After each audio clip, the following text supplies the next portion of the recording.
Hey, yo, it's me, Pops Van Marmalade, and you're watching the Comics-Related Madness Network. Uh-huh. So come get some. CromCon. CromCon.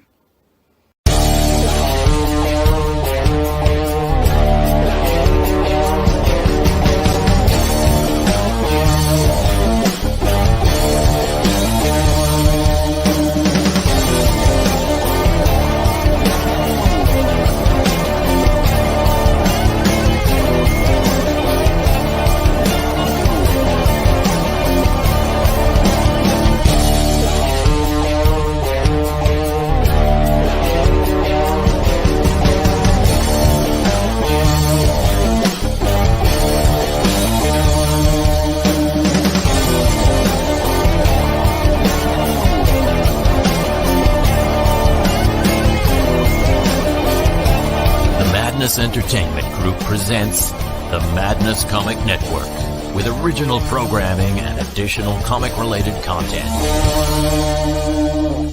Hey, we want to shout out to our sponsors, Daytona Beach Comic Con. If you are a fan of comic books, if you're a fan of comic book conventions, and if you like meeting comic book creators and getting comics and comic-related stuff, then you need to make your plans to attend Daytona Beach Comic Con.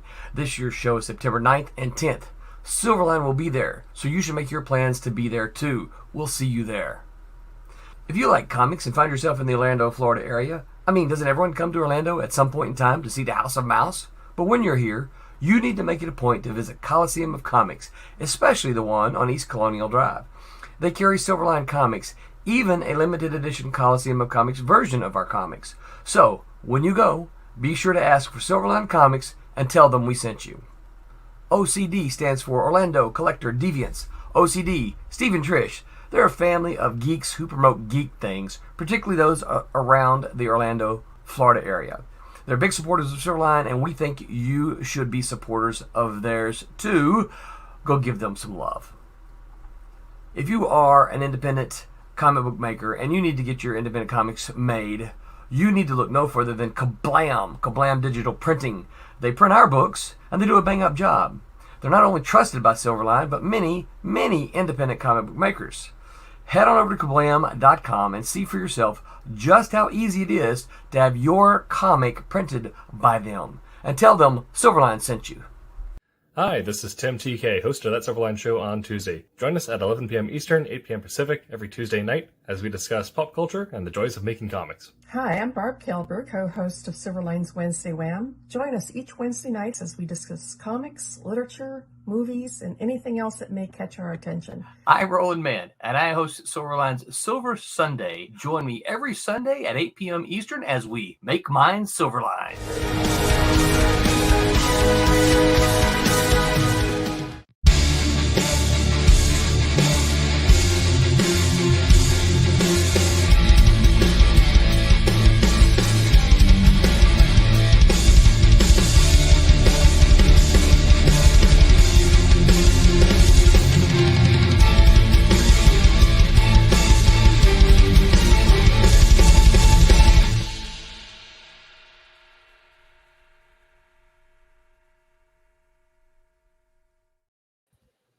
Hello, everyone, and welcome to Silverline's Silver Sunday on this October 1st, 2023, the year of our Lord. I hope everyone is doing well. I am your host. I am Roland Mann, and I am joined by Mr. Tom Mason. Hey, everyone. Glad to have you with us, Tom. We're going to talk about some fun stuff, and also joined by Mr. Martin Mertonen. What's up, Martin? Good day, good day. Hello, everybody. I hope you all are doing fine. We are doing dandy. I am doing dandy. Is it cold up in this is the first time I've ever done a show with two Canadians. Actually, surprisingly, we were surprisingly warm today. It was in the high 20s today. Yeah, but we're going to talk about poutine today, right? And maple syrup. I don't even know what poutine is. What's poutine? Fries with gravy and cheese curds. Yeah. Sounds interesting. I'd try it. Very, very good. And then you have multiple variations. You can have the Quebexican. You can have the the Mexican, you can have the Greek, you can have the. There's a variety of different ways you Or can my go. favorite is none at all. Well, it is a heart clogger, so.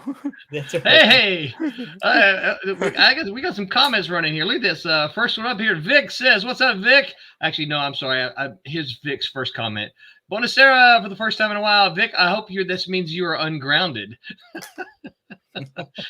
Joining us again. He says, "Holy crap, it's the guy who did Man of War." That is correct. Who? Right there. That's right. Hey, Vic. And I'm one Michelle. of 3 people. One of 3. That's right. It was a team, right? Well, Right. most comics are, right? Michelle says, "Hey, Roland, what is up, Michelle? Long time no see. Been seeing you post a bunch of your cosplay stuff, and it's pretty cool, Michelle. Thank you guys for joining us." Pops says, "Hey, yo, what's up, Pops?" But yeah, so 20. So Martin, when you said it's 20, now is that like normal High people 20s? Fahrenheit, or is that like No, Celsius. So the rest of the world? we were like 27 today, something like that. I don't know what that is. Celsius, so that would be like pushing 70. 20 Celsius. Oh, that is good. That's a 68. Yeah, that's a very comfortable temperature. Yeah, well, it was high 20s, so it was. Yeah, and apparently tomorrow's going to be 29 or something. So I guess that puts us into the mid 70s, somewhere in there. So yeah. Now, if I remember correctly, you 2 guys are like on the opposite sides of Canada. It's like East Coast, West Coast Canada, right? Well, no, I'm Central Canada. Well, I don't know if you can say Central. So what time zone are you in? Tom, I'm in the Eastern time zone. Oh, see, Tom's in Pacific. So you guys are on opposite sides of Canada. Well, yeah. Well, it's still technically like I'm still 13 hours from the East Coast driving 13 or 16 hours. That's because you can't count Antarctica up there. You can't count all that land, right? No. So, Tom, where in your mind is the center of Canada? Would that be like Sault Ste. Marie or Thunder Bay or Winnipeg? The center of Canada is wherever I happen to be, Martin. Oh, yes. Okay. Well, I don't know why you would ask such a question. Yeah. Wow. Silly question, Martin. The offset for Vancouver Island is pretty bizarre.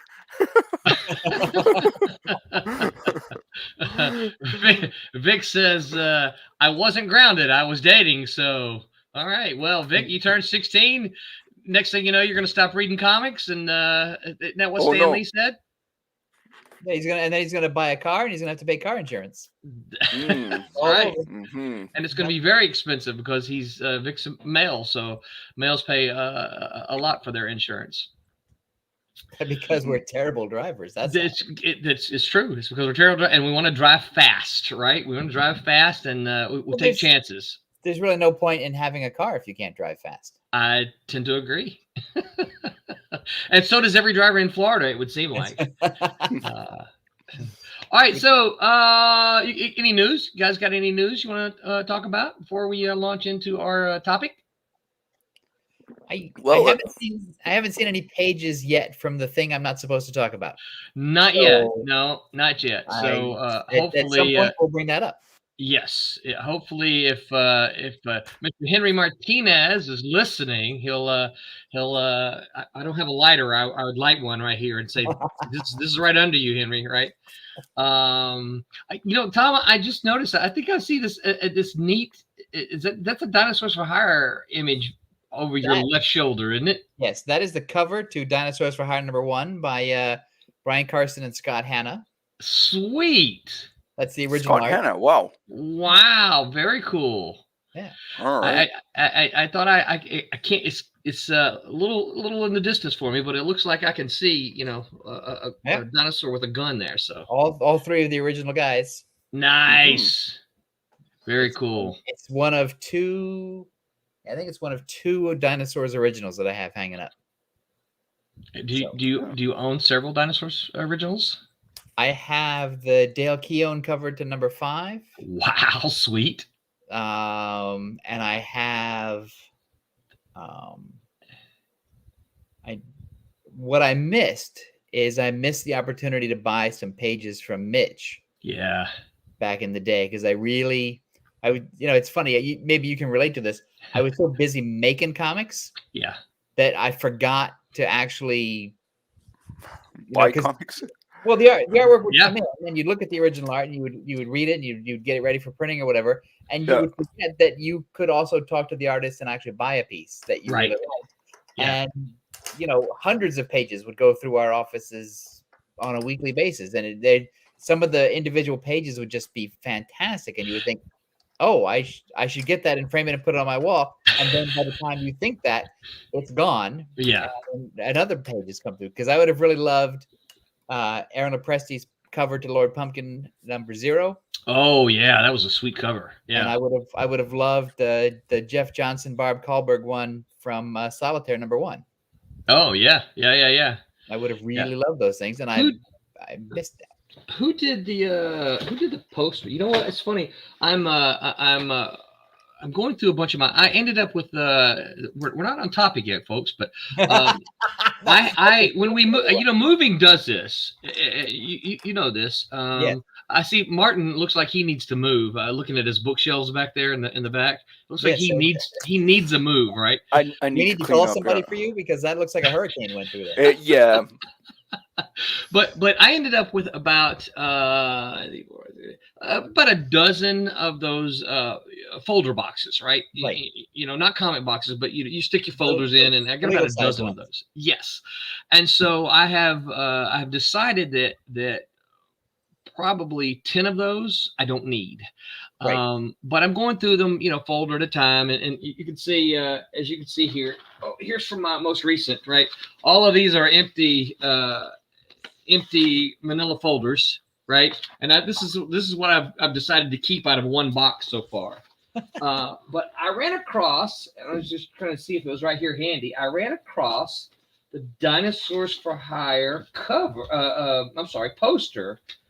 And I was wondering if you might have had that. I found this would be a Malibu Comics fan's dream, probably, just because I found all of these old Look posters. at that. Illustrations. I'm telling you, this is stuff that you guys were always very generous about sending stuff out to me as one of the creators.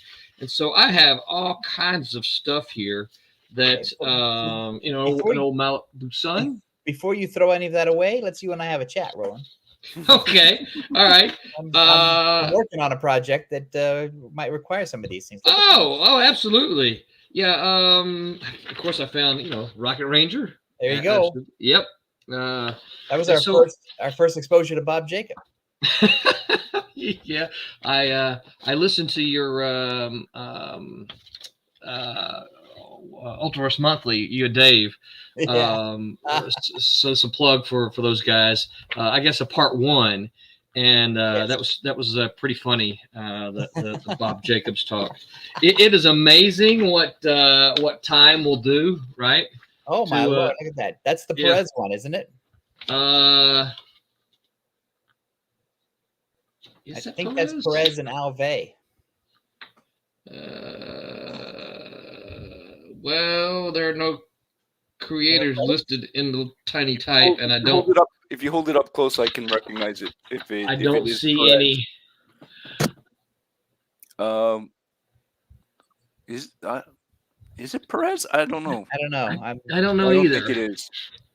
I'm gonna say maybe yes. Oh, yep. There you go. Yep, you're right. You're right. Yeah. Yep. Yeah. No, I was looking at the girl on the right, and that's very much him. Yeah. So anyway, I found a whole bunch of these things, and I thought I had the maybe I just saw a copy of the old Dinosaurs for Hire poster. I got several of these, right? Oh yeah. 188s from me and Darren Goodhart. Mm-hmm. Yep, and Bruce McCorkindale. So anyway, yeah. So I'm going through just getting rid of a bunch of old stuff that I'm like, yeah, I don't need this anymore. Or before you get rid of it, let's you and I have a conversation. I will. This wasn't in the get rid of stack, by the way. Thank goodness, Roland. Yeah. But it's still in the consider this stack, Right. Some of it is like, it's cool, but when you stop and ask yourself, what am I really going to do with this? Right. So yeah, I'm hoping I can take my 12 boxes down to 10. That's my goal. I'm down to 2. Down to 2. Down to 10. Yeah. Yeah. Yeah. I'm hoping I can get rid of most of them. So All right. yeah, that's my goal. So that was a weird tangent. Let's see. Yeah. You want to get back on topic? You asked us you asked us if we had any news. So right. Yeah, that was my news, right? I was going through my because we got a shredder, and so that's what I've been feeding the shredder. Man, this thing can eat anything too. It's pretty cool. Vic says, I'm not giving up on comics until my next rejection letter. Well, I actually found my rejection letters too. I told BJ, I said, I think I'm going to hold on to these just a little while longer. I have 2 folders, right? I have what I considered I have my comics rejection letters, right? Right. From all the stuff that I sent out for comics. And then I have my literary rejection letters because I like a lot of writers, I was writing a whole bunch of stuff. So I was sending out short stories and I've probably got more rejection letters for the literary stuff than I do from the comics. But I forget how many rejection letters I had before I got rid of them, but it's easily over 1,000. Yeah, from various magazines where I was trying to get published. Yeah. Now you have some going back to, because if I remember correctly, you didn't early in your career, did you not want to be a cartoonist? Oh, absolutely. I was a yeah, and I had the illusion of success because I had early success, and so that as anyone will tell you, that sort of makes you feel invincible. Right. And then you have long periods of failure where you do nothing but collect rejection letters. And so I got a weekly rejection letter from the New Yorker. I got a couple of those. Several hundred of those. Wow. And I got rejection letters from Playboy, from Penthouse, from Omni, from Isaac Asimov. Every Analog science fiction. You just name I you name found a magazine that came out in the 80s and the 90s, and I got a rejection letter from them. And for a while, at least they looked. Well, somebody looked. Usually, knowing how rejection letters work in other companies, it's usually an intern that just puts it in the envelope. And so we don't have room for anyone right now. Just send a letter back. So what I did save is I would save so it's usually a form letter, right? And I would save the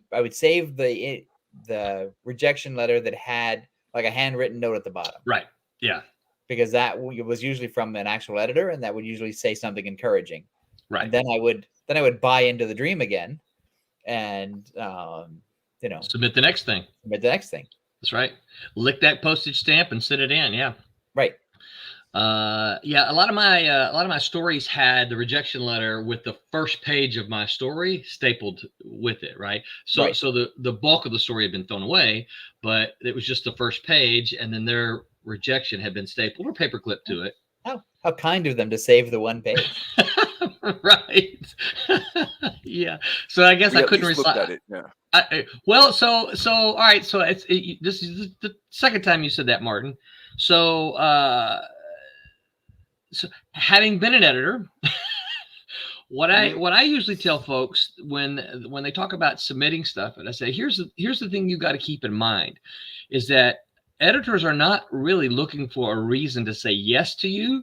They're looking for a reason to say no to you. Yes. And that's because they have they have so much stuff. There are submission guidelines, and all these, New Yorker has them, Analog had them, all these places have these submission guidelines. If you don't follow their submission guidelines, that's a reason for them to say, nope, sorry. Yep. But also they don't, the thing that I think a lot of people forget or don't understand is they don't owe you anything. No, like they don't owe you a look. That's right. They don't owe you a return package. They don't owe you a conversation. They don't owe you a letter. And so that's just because you sent it to them doesn't obligate them in any way. So- This is a good time. We're gonna do something on editors. That's not tonight's stream, but this could be a good interesting conversation to have. Because I think of the misconception that a lot of people have for what editors do. And also, I'll wrap this up in a second, but just the hey, Hi. Hey, we are being joined by Roberta. Roberta, say hi. Hello. I like that shirt. Thank you. Me too. Yeah. The other thing is that about editors is that they're not looking for anybody actively because they're busy putting out their stuff. Yeah. And they really don't need a person until they're in trouble. Right. And you don't know that until it's the last minute. And then you're not going to, like, if a lettering sample comes across your desk 6 months ago, you might not remember that person. But if that sample comes across the week that you need a letterer, that's who you're going to call because you're in a jam. That's right. They're the one that gets the call. That's right. The easiest way to break in is to predict when an editor is going to have a crisis. Well, and it's also a pretty rare exception, I think, that the sample comes through that is just so much better than all the other samples that you say, I'm going to remember this sample, in 6 months when I need them. Because there's two things. It's like, A, how am I going to remember this for when I need this person? And B, do you expect me to fire somebody I'm currently working with and put you on the book I already have? So I can say this because he's fessed up to it. But this is a conversation I used to have with Mike Miller all the time, Tom. He used to call me when I was editing the Protectors, and he would say, hire me to do this, hire me. And I would say, Mike, do you want me to fire the other guy? Yeah, I don't care. I'm like, I can't do that, dude. Because Ross Ritchie did a video about that where he was telling people how to break in. And it's like, if you want to break in as a writer, look at the list of writers that we work with. And he names them. And then he says, are you as good as them? And which one do you want to replace? You want me to fire? Because they've been with me for years and they're doing great work that sells. Yep. Tell me why I should fire one of them and put you on, that book. Yeah. Yeah. That's right. That's a tough call. It is, right? And I think that's one of the things that that a lot of people don't realize the position that editors are in is that, they're sending this stuff in and you're almost asking that editor to fire somebody that they're already working with. Yeah. Let's see here. Matt, Pop says, you guys better warn Vic, girls take away time from learning your craft and sometimes take away your craft entirely. Yeah, absolutely. Pop says, hey, craft agreement. He needs it. Right. Yeah. Kind of like a prenup, right? Yeah. Pop says, hey, you guys don't forget about the Kickstarter we're running for the Roku. I'm going to run Pops's video at the end of the stream, but he's absolutely right. You guys, we're running a Kickstarter for the Madness Comic Network to get on a Roku channel, which I just think would be so cool. Awesome. Vic says, am I dreaming? Yes, that was in relation to all the stuff you were posting up when they were holding up the that's stuff. right. That's right. Yeah, Vic is Tom. I think you'd be amazed at the amount of Malibu information that Vic has. It's just incredible. Deep resource. Can I need to have a talk in the send to do stack? I don't know that one. I can't interpret that one, Vic. Roland sent me a picture of the comic rejection. Right? Yeah. And then he says, hey, Roberta. Hi. Oh, look at this. We are getting a Floramonte flyby. He was still on vacation, or he would be here. Tommy will be back with us next week, hopefully. That's the plan. Fire that Thomas guy and hire me to ink Champ Fury. Yeah. That'd be a big change, wouldn't it? Okay, so let's get to our topic. Tonight's topic is superheroes who kill. Are they really heroes? And so this got some BJ posted this on our social media, and this got some traffic there. Folks answering the questions. the way I wanted to tackle this is I want to let's define what a hero is, okay? Because I don't think that we can answer the question, are they really heroes, if we don't define what a hero is. So I've got some websites pulled up, but just before we go to the websites, what do you guys, if you were to define hero, how would you define it? Someone who kills the bad guy. Someone who Context. defends the defenseless. Defends the defenseless. Okay, that's a good one. I would argue that it would be someone who does the right thing no matter what. Okay, the right thing no matter what. Those are good definitions. Let me tell you what I found here on the Google. The first one that pops up from the Oxford Languages Dictionary is a person who is admired or idolized for courage, outstanding achievements, or noble qualities. And then the example they give is a war hero. Well, So a war hero does kill. Yeah, they do get medals. They get awards for killing, actually. Yes, they do. So I think that if we talk about war heroes, that might require us to run down that nasty rabbit hole of defining the definitions of what soldiers have to do in war. Is it killing? Is it, or no, murder. I guess it's murder. Anyway, let's don't go there.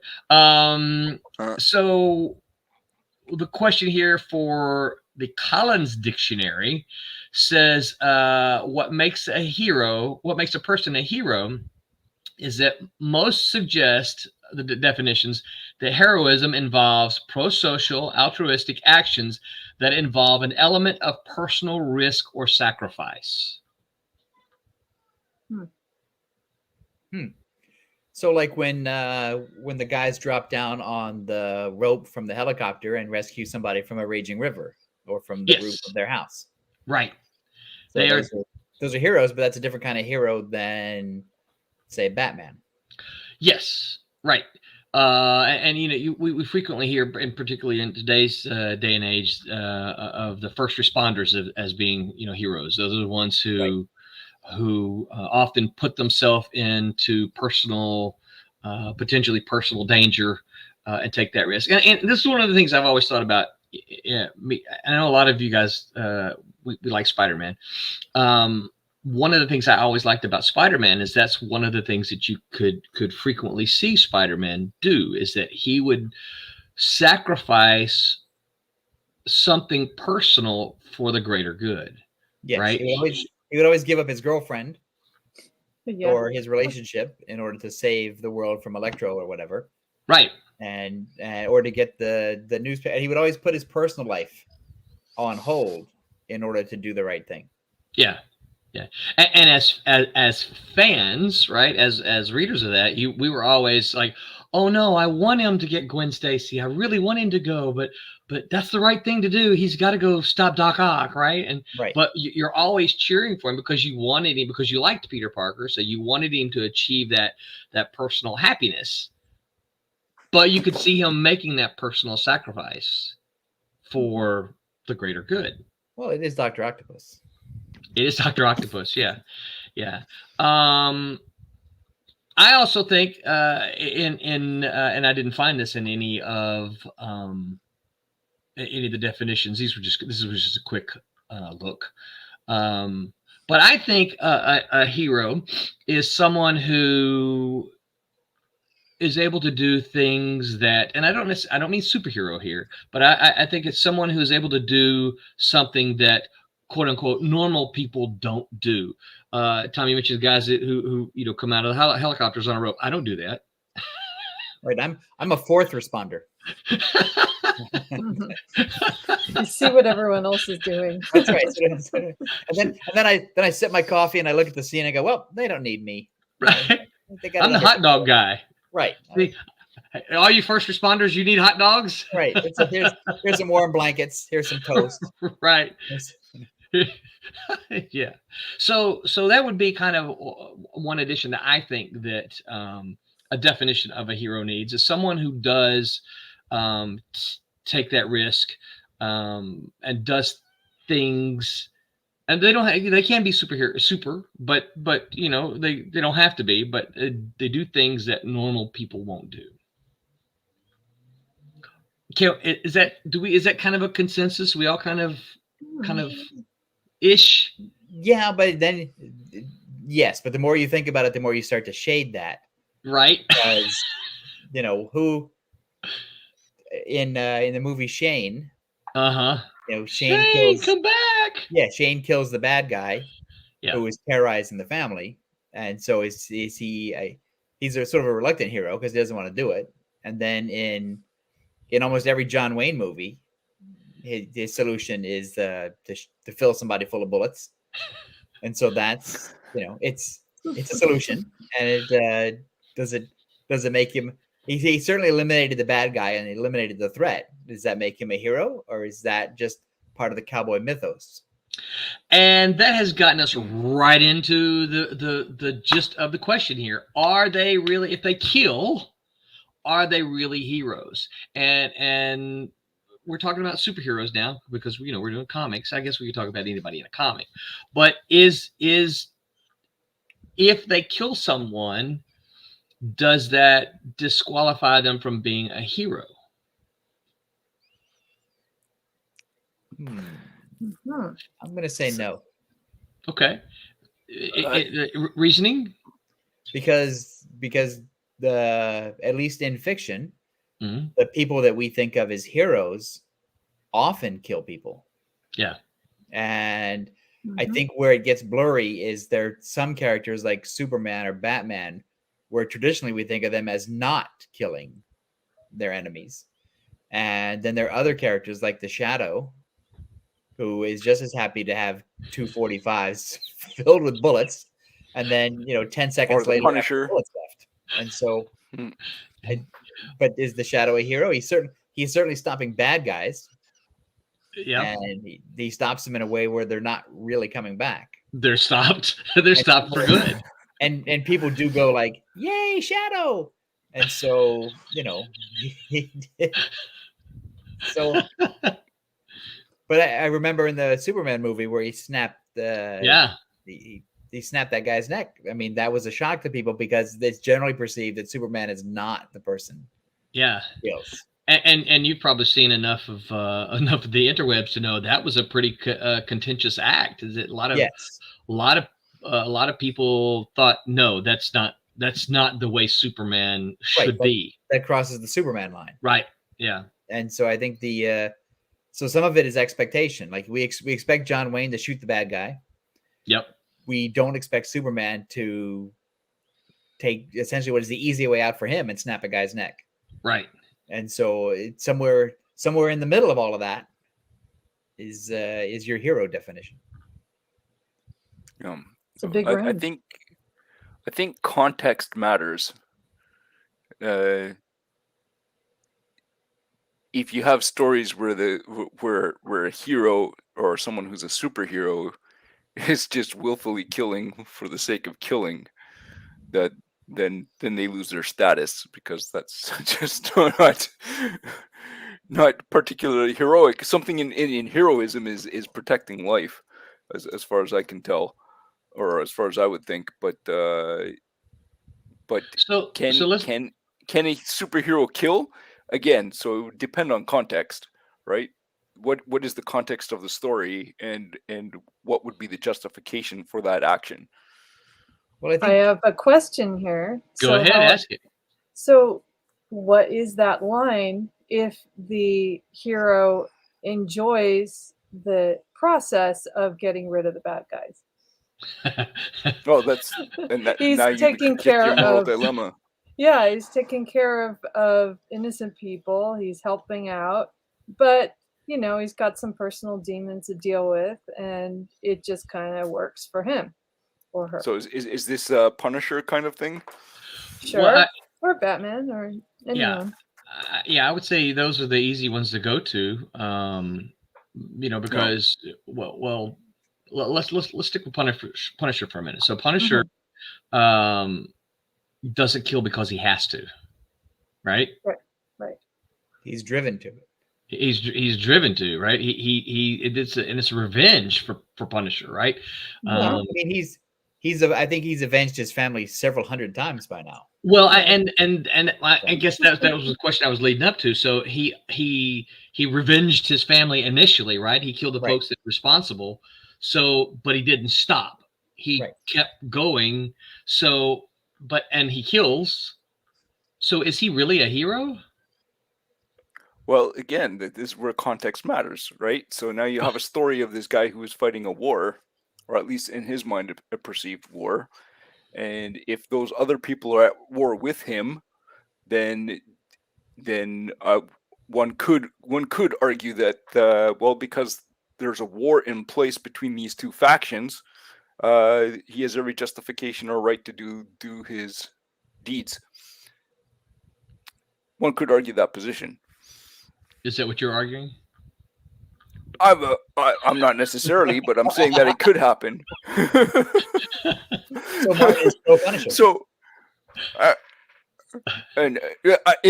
I could also go to a historical precedent if you wanted to, but I mean, like then we might end up in some very interesting territory. But that historical precedent, that underlying historical precedent, can inform the comic, right? So,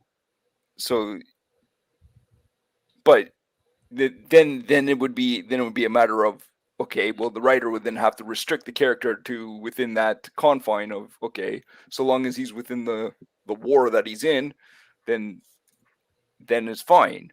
But if he decides to take it outside of that circle, well, then all of a sudden he's crossed his line.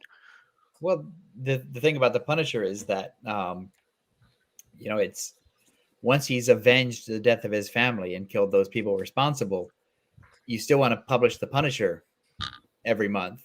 And so at that point, the Punisher has to sort of look outside his window and go, I see some people who need some killing. And what else can I do? So I think because you want more Punisher comics. And so I think that I don't know if that makes him a hero, because we're also from a culture of like To Kill a Mockingbird, where in the movie Gregory Peck stands up against what is an injustice and does the right thing, and then so that he's a hero too, and he's not avenging.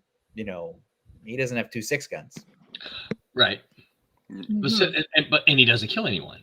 He doesn't kill anyone, right? But he's definitely the hero that we would all kind of like to be. So yeah. But I think so. Let's go back to the Punisher. He's the easiest one to I guess talk about, because he's the most free, and others have. And I think we mentioned the Mark Grunwald the other day, and the Captain America story, which was a good story. But I remember as a fan reading it and going, no, sorry, Captain America doesn't kill. That was my thought, right? Nope. So that ruined it for you. It ruined it for me, because in my mind as a fan, right? In my mind as a fan is like, no, Captain America does not kill, right? He would let them go rather than kill them. Except you could argue that Captain America has killed people many times over the years, because he fought in World War II. Yeah. And there's collateral damage to some of his adventures. Right. Yeah. Right. Yeah. So again, this is where context matters. So when Captain America killed the individual or the person in the comic, was it a justified killing, or was it something that was kind of out of the blue and out of character? So that's kind of where you clearly, for me, it felt out of character. Right. Right. So if there wasn't a strong enough justification for the motivation, then you have to go, oh, okay, now he's lost his hero status. Pale Rider says, kill them all. Kill them all. Metallica. Right. So while you guys are collecting your thoughts, let me run through some of these comments here, mostly from Vic. Vic, I'm just going to delete you. You hate Spider-Man. Vic says, I'm a 7th responder. I act like I'm going to help, and then I take a nap. He then says, I consider the Arrow from the Protector to be a hero, from the Protectors to be a hero, despite the number of people he's killed. If you can't breathe, you can't commit crimes. Well, That's true. Kasisi says, "What's up, Kasisi? Good to see you here." Kasisi says, "Does a hero have to be liked? If so, it would be difficult to be a hero, as all death will ultimately have some perception that is negative if they kill someone." That's a good question. What do you That's guys a think? great question. You think heroes have to be liked? no. No, Admired, yeah, I think. Maybe like respected. How about that? Maybe not liked, but respected for their choices. Okay, so that's a good question. Let's try to think of some. If we say no, what can we think of an example of a hero that is not liked but is still a hero? Well, Spider-Man, he's threat or menace, and so it's, Oh, that's true. Yeah. Always. to the world of to the world of J. Jonah Jameson and the world that he inhabits, and to the readers of the Daily Bugle, unless you had a personal good experience with Spider-Man, people were mostly taught to be afraid of Spider-Man. Yeah. And so he wasn't admired or liked necessarily. I mean, I think the police liked him because he was always wrapping up criminals in the web and leaving them hanging with a note that says, "From your friendly neighborhood Spider-Man." But the general public who read the Daily Bugle, were mostly like, "Yeah, I'm not sure about this guy." Right. yeah. Well, I mean, you can even go into Batman, right? Batman, is he actually technically liked? Like, we like him as readers, but Well, in his world as Batman, is he particularly liked by the police? Is he particularly liked by the general public? Well, if I was a citizen of Gotham, I would say that for the 50 years or so that Batman's been fighting crime, he hasn't made Gotham a better place. It's impossible. It's a sewer. Right? It's like he's like Sisyphus pushing the crime rock up the hill. That's funny. It's still every time you look at Gotham City in a movie or a TV show or a comic book, it's no better. It's actually worse than it was in 1940. That's true. Whereas Metropolis with Superman is still sort of a-okay. It's like they have their ups and their downs depending on if Lex Luthor is doing something or Brainiac is up to no good, but it's generally a happy, well lit, upbeat sort of place. Mm-hmm. Right. And if Lex Luthor shows up, Superman generally takes care of it. And if I was writing a Justice League comic book, I would have Superman bring that up to Batman's face and say, "Hey, dude, we've been doing this a long time. Your city doesn't seem to be getting better. What are you doing?" Right. Epic fail, Bruce. Let's see here. Kasisi says Captain America example is great. I'm not sure that Cap killing makes him less of a hero. It makes him less liked. All right. Well, that's a good point. Well, maybe. Sorry, Roland. Less liked by who though? Who aside from the reader saw him killed? Yeah. Well, yeah, you're right. So, but again, context matters, right? So I don't know the story well enough, but if he killed outside a character, then they've completely diminished him as a hero. But then, they could retcon him. But I mean, that impact could be insurmountable. I don't know. But look at Captain America from Captain America's perspective. Is that he was a little tiny weasel guy, and then they injected him with a super serum, and they specifically did that so he could go to war and fight and kill the enemy. Yep. And then they froze him for 40 years or whatever it was, and then he comes back out unfrozen. He's still technically a soldier trained to kill people. Yeah. And so it's only in the hands of guys like Englehart and some of the others that sort of moved away from the super soldier idea to the crime fighting idea. That's an interesting thought. Yeah. So he's a trained soldier, which to some people means he's a trained killer. Killing machine. When he has a fighting machine. So when he kills somebody, is he he's in character for the 1944 version of Captain America, or he's out of character for the Steve Englehart version of Captain America. Good question. So what about this? All right. So one of the things. So let's bring police into this a little bit. So one of the things, and I don't want this to be a defense of the police or attack on the police or anything, but let's just kind of talk about some. One of the things that we talk about in police a lot of times is that, what is it? A justification of the force, right? And we ask the question, say if a police officer shoots someone, we often ask the question, was there another alternative? Did this police officer have, well, and even in matters of self-defense and stuff like that, it's like, did you have another option that you could have chosen, or was this the only choice you had? Well, go ahead. Let somebody else talk. No, I should let somebody else talk. So I think that's what makes the Superman killing so difficult, right? Because Superman is supposed to be the best of us. He's supposed to have the best brain and the best powers and the best abilities, and he spent the 1960s, trying not to get married to Lois Lane and solving mysteries in a sealed up room. Yeah, and so it's only in later years that he got to fight supervillains, and I think that we as an audience expect better from him. Yeah.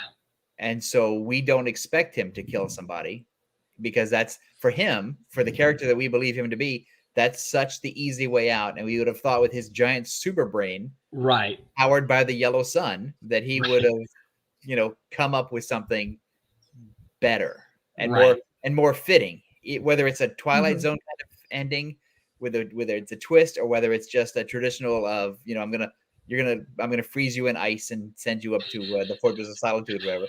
We expect better. Whereas somebody like the Punisher, we don't really expect better. Right. We expect him to shoot somebody because the heinous crime that he's fighting against is equal. And with police, we sort of think they should do a little better job of not shooting people, because they have all the equipment, they have all the training, they have all the stuff. Yes. And maybe they should put that to better use than just shooting a guy. And so I think I don't know if that answers the question, but there's your answer.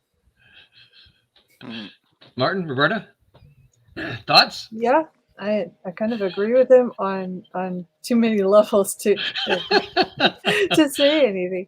Yeah, I mean, that's just the problem, is the justification. Yeah. Well, and I think so the whole idea about we expect Superman to be better, because he's super brain and superpowers and all that. We expect him to be so much. And which I think so many people were let down in that movie when he killed, because it's like, really? Couldn't you have used that super brain to do something else? Yeah. I think part of my question is that don't we actually, and this is why I wanted us to define heroes at the beginning, don't we actually kind of expect heroes to do the same thing? Even if they're not Superman, don't we expect them to kind of use their heroic personality characteristics, who they are, and to be better? Well, that's why I liked Spider-Man so much, because invariably, after he would get the snot beat out of him with his initial contact from the villain, he would have to come up with a way to subvert the villain's powers, take away the villain's powers, or defend himself against the villain's powers without killing him. Yeah. And so if that meant unplugging Electro, or taking away Mysterio's suit, or ripping Doc Ock's arms off, ripping the arms off, those are all valid solutions for a character like Spider-Man, right? Because Peter only has spider powers, he doesn't have super brains, and so his thing is just to figure out a way to defeat the villain using the brain that he has and the spider powers that he has. Yeah. And we don't really think of Parker as the kind of guy who would kill, because if he really was the kind of guy who would kill, then he would have punched Flash Thompson in the face, around 1962. Right. It just didn't happen. No, has Spider-Man ever killed anyone? I don't think so. I know. Not that I'm aware of. I think there was one time when he went extremely mad and he like beat the snot out of somebody like to the edge of death. But I don't know if he's ever taken anyone completely out. I am not. If anybody listening can go, who was Tom called for historians last time? That's right. If anyone, can correct us, let us know. But I am not aware of Spider-Man having killed anyone before. No, and he lost everything at one point. I mean, he lost the love of his life, and people around him just croak, and he still doesn't do it. Yeah. Yeah. Of course, I've seen some people before say Spider-Man killed Gwen Stacy, and I'm not willing to accept that. No, I wouldn't go that far. No. He was attempting to save her. Right. He attempted to save her, and he failed at saving her. That's not the same as killing, right? Right. No. Yeah. Let's see. Here's let me run through some more comments here. Vic says, my Captain America is a true soldier who is also a superhero who kills a certain group from Europe. We could say Nazis here, Vic. Everybody knows Nazis are bad. Frank Pellrider says, Frank Castle, aka Mac Bolan, the executioner, kills the mafia. So what happened to him won't happen to others. Okay. So and I you know what? I'll confess here onto the live stream. I've never read any Mac Bolan. I know what it is. I've never read any. So he kills the mafia, but he's targeting this specific mafia. Okay, aka Mac Bolan. I've read Punisher, but not Mac Bolan. So Castle, Punisher, killed the people who killed his family. That was direct revenge. And then it sounds to me like what Pale Rider is saying is that Thomas said he looked out the window and said, who else needs killing? Well, those mafia people over there, because I don't want anyone else. Right. Yeah. But I think to a certain extent, the Punisher likes that stuff. Right. Yeah. I mean, I don't think he gets up in the morning and going, oh God, I got to kill some mafia today. I think he is the kind of guy he's totally on board with it. Yeah. Gonna have some scrambled eggs, some coffee, and some dead mafia. Yeah. Wonder where the mafia is hiding today. Yeah. Just like my grandpa when he was going rabbit hunting. That's right.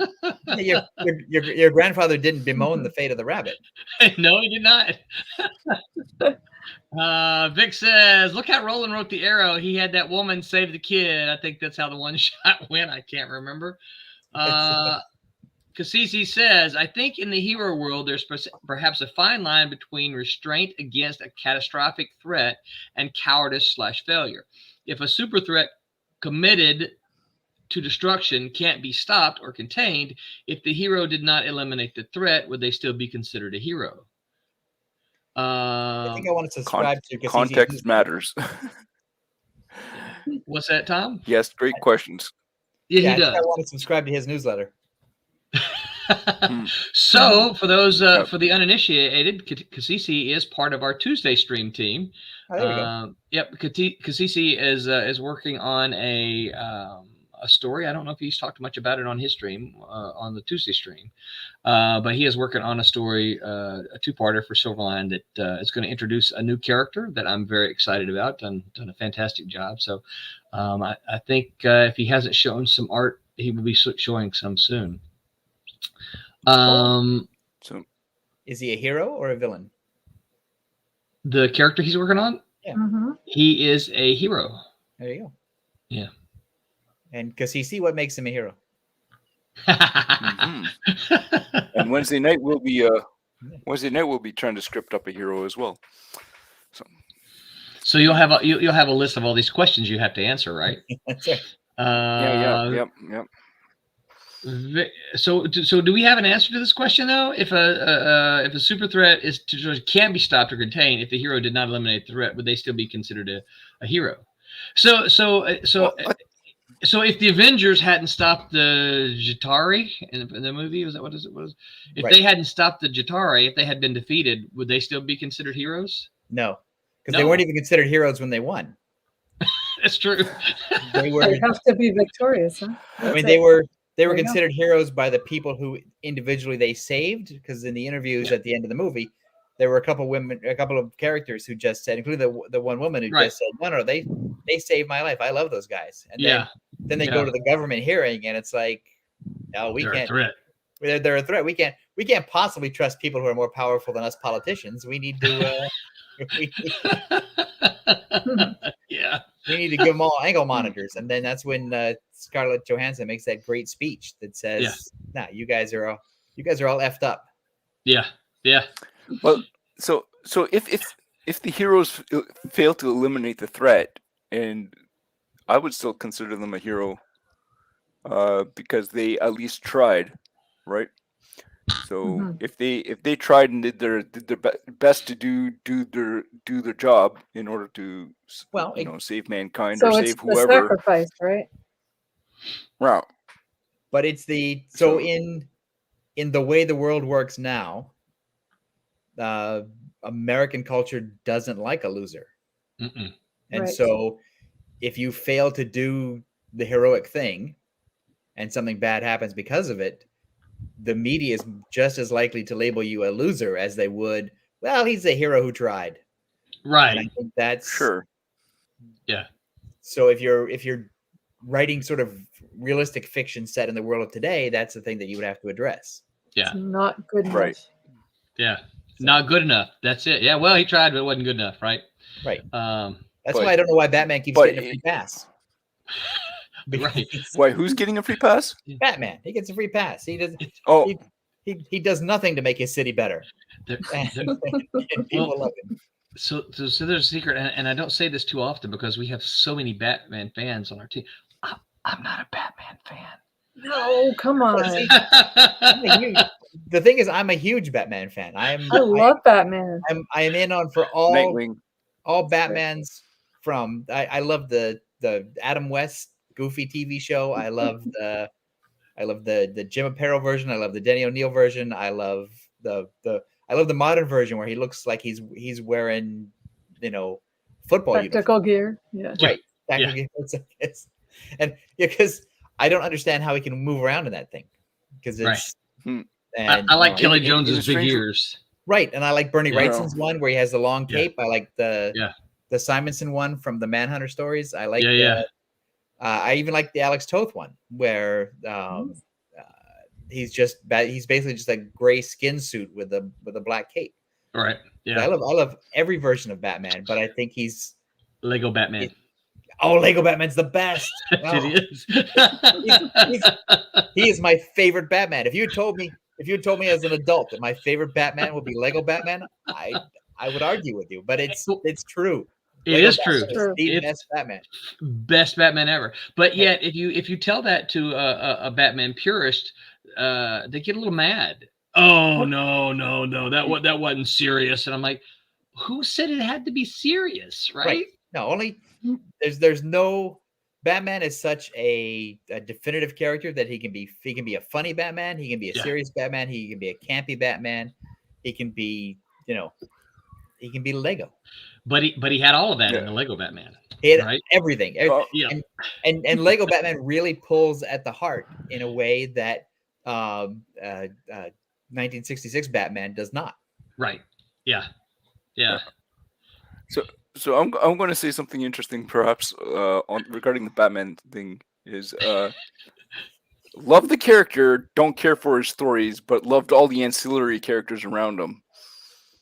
He has the best villains. He does have the best villains. He has a very good. He has the best villains, and I loved all the side characters that Robin, Nightwing, like Stephanie Brown. Like all the characters that are around the Batman, I thought were cooler than Batman himself in a weird way. You would think he would do a better job of cleaning up Gotham with all that. Yeah, you would think so. Yeah. How many more people does it take? How many more capes do we need to clean up Gotham? Tom, we've got a question for you here. It says, Tom, do you like the Big Bang Comics Night Watchman? Well, here's the thing. I have never read it. I haven't either. I've seen pictures of it on the internet because I'm Facebook friends with one of the people involved, but I'm an ignorant person. I had a couple of issues of that. I think did Image initially publish that back in the day. It was a black and white, and it was like a Batman knockoff. Right. I don't know. I know nothing. I don't know the answer to that. I don't know. Yeah. So, anyways, I had a couple issues, and it was kind of like Batman. If Batman was real, so it kind of took it down like to the nitty gritty and like. Actually, have y'all ever seen the TV show Person of Interest? Yes. That's Batman. That's Batman. That is Batman. It's Batman. It's Batman split into a couple of different personalities, but it's Batman. It's two. I would look at it, if we're going to continue this analogy. I look at it. It's two Batmen, or it's basically Batman and an amped up Alfred. Okay. Yeah. And then there's a Batgirl. Right. The police officer. Right. But in the later ones, when it becomes two women, there's I can't remember the actresses' names, but they were great. Sarah Shahi and the other one. Right. They were who could be trusted, or maybe they could be trusted, or whatever. Right. But they were sort of like Batgirl and maybe Batwoman, or maybe Poison Ivy, or maybe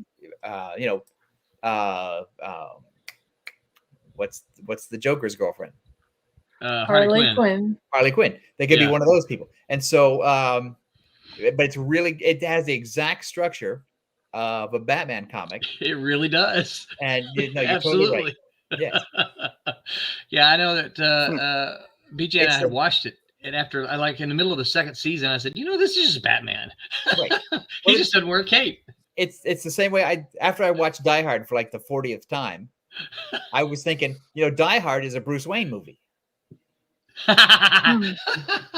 You take out Bruce Wayne goes to a party where his girlfriend is there. He wants to make it up to her. There's trouble, and then Bruce Wayne as Bruce Willis has to use all the gadgets and all of his brain power to sort of work his way through the building. Yep. So right. So true. Cassisi had a couple of clarifications here. He said, when I say failed, I mean they could have stopped them, but they chose to let them live. I don't mean they tried and fell short. I mean they should have stopped them permanently, but exercised restraint. So again, context matters. I would say permanently, indicates death. So I think that, I think it goes kind of back to what we were saying, is that if the hero can stop them and capture them, then death shouldn't be for a hero. Death shouldn't be, or killing shouldn't be on the table, right? Because there's no, especially in in the world of Batman again, they don't kill it. Batman doesn't kill any of his hardcore recurring villains because in serialized fiction, they need to come back. Right. So they put them in Arkham Asylum. Try explaining that, Tom, to a bunch of creative writing students. Oh no, you gotta no. You don't kill them. You need them. Yeah. That's why you have to incapacitate them for X amount of time. Then you put them in a prison that's one of the worst run prisons in fiction. And so with a big hole in the wall. Right. And because you have 12 in serialized comic books, you have 12 issues a month you're going to put out. Right. In the case of Batman, it's like 36 different books a year. And so you need, the Joker's got to come back a certain number of times, and the Penguin has to show up again, and your new take on Catwoman has to come back, and then, pretty soon you're scraping up King Tut again. And That's so right. you need, because the hero doesn't have anything to do if the villain hasn't shown up. Right. And having a villain recur creates interesting history between the two characters that makes the continued stories more interesting. Yeah, absolutely. Let me talk to your students, Roland. Yeah. Or not really. Maybe you should. Yeah. Go ahead. I was just going to say, can we touch back on my initial definition? Go ahead. Someone who always does the right thing no matter what. And I think that leaves the room for the possibility that the right thing could be to kill someone. But if that's the Okay. case, So hold on. then it needs to be absolutely justified. In what scenario or situation is it right to kill someone? Someone's raping your wife. Well, that's dark. It is dark, but why good don't you just scenario. bonk them over the head and let the Well, what if police sort it out? well, you want to? We could take it even darker if you want. That's not- Someone's doing something bad to your child. Again, so I think part of the heroic thing, and part of the reason that the heroes don't do this, right, is because we believe as a society in a justice system. Right now, we can debate that probably a lot longer than we have time for here. But the general idea is that we have a justice system, and we as a society believe in the justice system. And so you don't kill because that makes you judge, jury, executioner. You capture the bad person, right? You incapacitate them in somehow, and you hand them over to the justice system, where you fully expect they will get their just rewards, right? They will get what they deserve. Sure. So, agreed. But there could be situations where that is an impossibility. So while on a personal level, I feel you, and as being a father, I get what you're saying. Mm-hmm. So, but is that justification? and that's a very, very deep question. Yeah. So, but in the context of superheroes, does it ever get to that point? So I'm going to bring it back to some levity so that we don't end up in. It's why Batman never gets married. Right. Yeah. And why Superman never gets married, because there's that fiction trope of I can't put my family at risk. Right. Yeah. And every time I'm sure a lot of us think this is when every time we see a show that has a superhero character or a heroic character who has a family, all of us are going, I know where this is going. Yeah. at some point, the serial killer or the mad criminal or the whatever is going to kidnap my wife or my child, and they're going to put me to the test. And that's and 99% of the time it happens. Right. Yeah. Yeah. Because when I watch TV or a movie with my kids, and they'd say, Dad, what's going to happen? And I'd say, well, what's going to happen is, X, Y, and Z. And they said, Dad, how do you know that? Because it's like, well, 100 times out of 100 in everything I've seen since I was a child, right, that's the way it's going to roll out. That's right. Yeah. Vic says someone R-wording anybody deserves to die, in my opinion. I guess that we're worried that might be caught by that's okay. The internet censors. Yeah. I mean, I hear you. I feel you. I understand you, but I don't think I don't think the legal punishment in our legal system, I don't think death is what you get if you are convicted of that.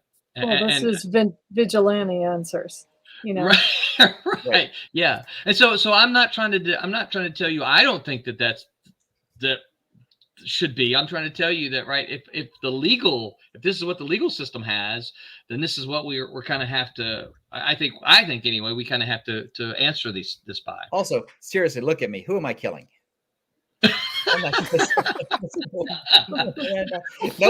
No one looks at me and says, "Oh, I better not do this. Tom might kill me." All right, here. One more question, then we'll call it a night here. Cassisi says, "At what point is Batman hated if the Joker keeps killing and all he does is basically arrest him?" That's what I'm saying. Yeah. And then his rest of his question is: a superhuman threat bent on destruction of our planet? No. Better yet, designed to eat humans. Would that be a justifiable killing? I taste like gristle. Just putting that out there. Superhuman threat bent on destruction of our planet? No, better yet. Doesn't eat humans. Okay, well, I think the no better yet was him thinking midstream. Question: Is the superhuman threat non-human? Yeah.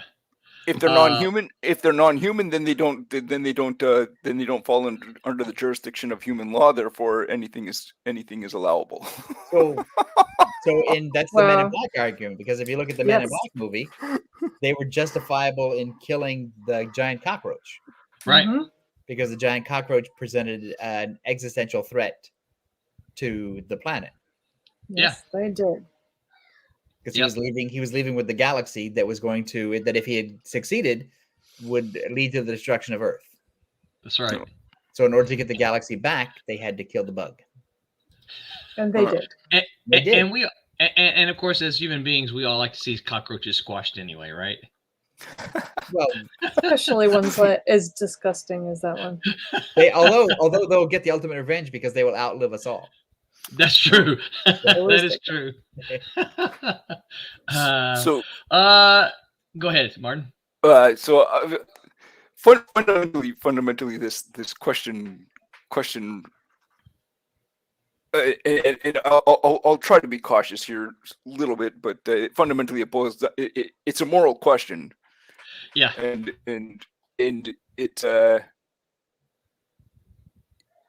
it can only be properly answered if you can understand or actually have a concrete answer to what your moral framework is, and that is a deeper discussion for another time. It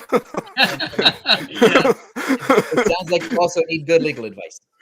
That's right. Yeah, I think so. But it is a profound question and a great one. Make mine on that. Do what, Martin? Say again. It's a profound question and a great one. So and as I've said many times this evening, context matters. So if you stick it into the world of heroes and superheroes, and you frame it properly, I think a character killing can be a hero. But again, context matters, right? So Frank Castle, contextually, depending on the situation, you could call him a hero. And the other thing we didn't quite get to is that one person's hero is another person's villain. Correct. And one of my favorite hats is a long time ago in college, my good buddy Stephen Butler and I went to a Choctaw powwow. We both grew up in Mississippi, and the Choctaw Native Americans have a reservation in Mississippi and then one in Oklahoma. And he and I went to a powwow there in the Mississippi, and one of the most common hats I saw at that powwow was a hat and a T-shirt actually that said, "My heroes always killed cowboys." Right. So context. Yeah, that's exactly it. It's like, okay, well, American culture has the cowboy as the hero, but these Native Americans were walking around and said, my heroes killed cowboys. So, all right. Any other final thoughts before we call this a night here? Fun discussion, you guys. That's good. I had my say. I feel good. All right, excellent. Batman. We don't forget, you guys, Tuesday coming up from the crew, including Cassisi here, The Elements of Horror, making spooky comics. Then there's a long discussion, which I'm not going to read the whole thing, but these guys on Tuesday are going to be talking about making horror comics. And then Wednesday, the Wednesday Whammers are going to creating a script from scratch. They're going to follow up a new character created a few weeks ago, and they're going to write a short script and maybe see if they can get some thumbnail pages done. Nice. Next week, we will be here. Tommy should, if Tommy's still listening, Tommy should return to us, and we're going to talk about headquarters, superhero headquarters, and supervillain secret lairs. So, so don't forget to tune in as, Oh shoot, I forget it. He's got a Sorry. different name on Twitter. So somebody's supposed to come on in here and say like, follow, subscribe. You guys remember? Let's play Pops's video about the 30-second video here about the Roku before we say goodnight. Here we go. Listen to Pops talk about the Roku. Yo, Pops fans, Ant here. The Madness Comic Network is evolving into the Madness Roku Network. We're taking our stuff to Roku. We're joining great channels like the American Horrors channel. We're taking our stuff over there, guys. We love it over there. You're going to love what we bring you. We got some great shows, all kinds of different stuff. Come join the madness, yo. Madness Roku Network right here. Peace. All right, everyone, and remember to always make mine Silverline. Silverline. Good night, everyone. My name is Ross Ritchie from Boom Studios, and make mine Silverline.